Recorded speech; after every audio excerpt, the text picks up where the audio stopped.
నేను ఆయన ఒక ఆత్మ తరపులో పడిపోకుండా ప్రభా నీ ఆశతో కోరికతో బిడ్డలందరినీ ఉంచుకున్నట్టు నేను వాళ్ళ పదవి విషయాలు కానీ వాళ్ళ ప్లాన్స్ ఏదైతే ఉన్నాయో తండ్రి ప్రభా సమస్యను పెడుతున్న దేవుడు తండ్రి ప్రభా వాళ్ళ పట్ల గొప్ప కార్యం చేయబడుతున్నా నేను మంచి ఆరోగ్యాన్ని బలాన్ని శక్తిని ప్రతి వెలిగిన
Aku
నీతిమంతులు ఏమి చేయగలరు? దేవునికి స్తోత్రం.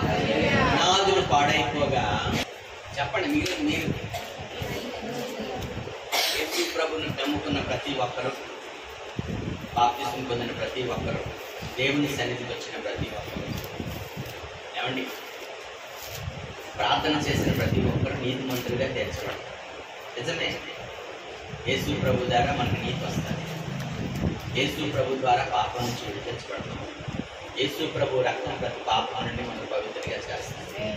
బాగానే ఉంది, ఈ వాక్యం చదవడానికి బాగుంది, చెప్పడానికి బాగుంది, వినడానికి బాగుంది, మన పాపాలన్నీ ఆయన కడిగేసేయడానికి ఇంకా బాగుంది. అంతేకాదు నీతిమంతులు ఏమి చేయగలరు? ఏమండి, ఒక ఆర్డర్ లేకపోతే, ఏమండి ఒక స్టాండర్డ్ లేకపోతే, ఒక విధానం లేకపోతే, ఒక క్రమం లేకపోతే మన ప్రార్థన కావచ్చు, మన అర్పణ కావచ్చు, మన దశంభాగం కావచ్చు, మన ఉపవాసం కావచ్చు, ఏమండి మనం దేవుని సన్నిధిలో గడిపిన దినాలు కావచ్చు, ఇవన్నీ బూడిదల కోసం పన్నీలైతే. ఈ లోకములో అన్నిటి వాటి విషయంలో శ్రద్ధ కలిగి ఉన్నావు, ఏమండి నా విషయంలో అశ్రద్ధ చేయవాడు, నా వాక్యం విషయంలో అశ్రద్ధ చేయవాడు, చెప్పలేమండి, నా విషయంలో అశ్రద్ధ చేయవాడు, చెప్పండి, నా నోటితో మీరు ఎందుకు కల్పిస్తారు? వాక్యం దేవుని విషయం దగ్గరికి వచ్చేసరికి మనం అశ్రద్ధ చేస్తాం.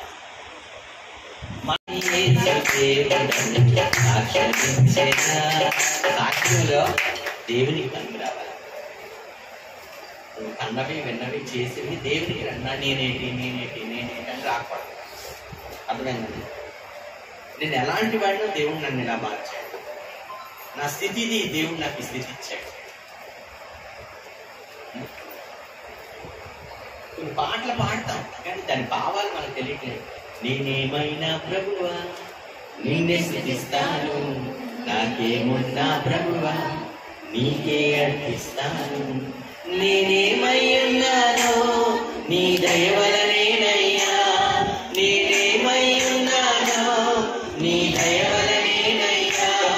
నాకున్నవన్నీ నీవిచ్చినవేనయ్యా, నాకున్నవన్నీ నీవిచ్చినవేనయ్యా.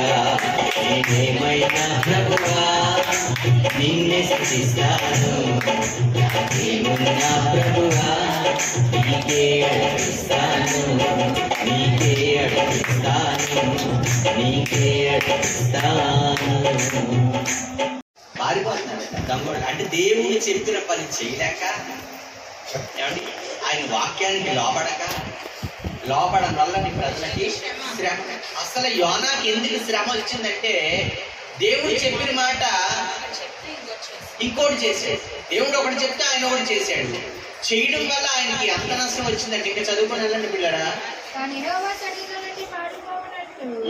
అతడు ఆ మనుషులకు తెలియజేసి ఉండడు కనుక వారి సంగతి తెలుసుకొని మరింత భయపడి నువ్వు చేసిన పని ఏమని అతను అడిగి. అన్యులు పెడుతున్నారు ఈరోజు. ఒక క్రైస్తవునైన మనం అన్యులు అంటున్నారంటే దేవుడు కారణం కాదు, దేవుడు పక్షపాతి కాదు, దేవుడు దరిద్రుడిగా చేసేవాడు కాదు, భిక్షమెత్తుకున్నట్టు చేసేవాడు కాదు. తలగా ఉంచుతాను కానీ తోకగా ఉంచునన్నాడు, పైవాడిగా ఉంచుతాను కానీ కిందవాడిగా ఉంచునన్నాడు. ఇవన్నిటినీ మనం ఇలా జయించలేకపోతున్నామంటే ఒకసారి ఆలోచించండి.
మనకు కొన్ని హెచ్చరికలు ఇస్తుంటాడు. జాగ్రత్త సుమా, దీని విషయంలో జాగ్రత్త, దీని విషయంలో జాగ్రత్త.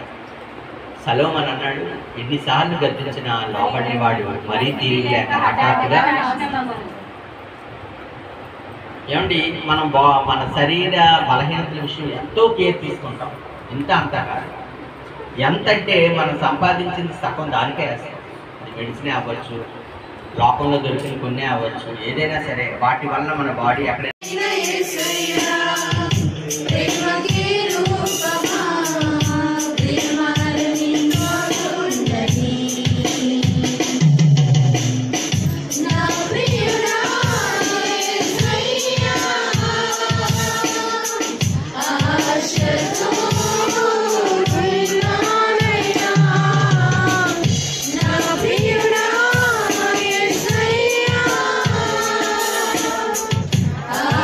Shadow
ప్రభు అయిన యేసు క్రీస్తు వారి పరిశుద్ధాత్మని యొక్క న్యూన్య సహవాసం గుడి వచ్చిన మనకును తను ప్రేమించిన సకల పరిశుద్ధులకు సదాకాలము తోడై ఉండి నడిపించును గాక.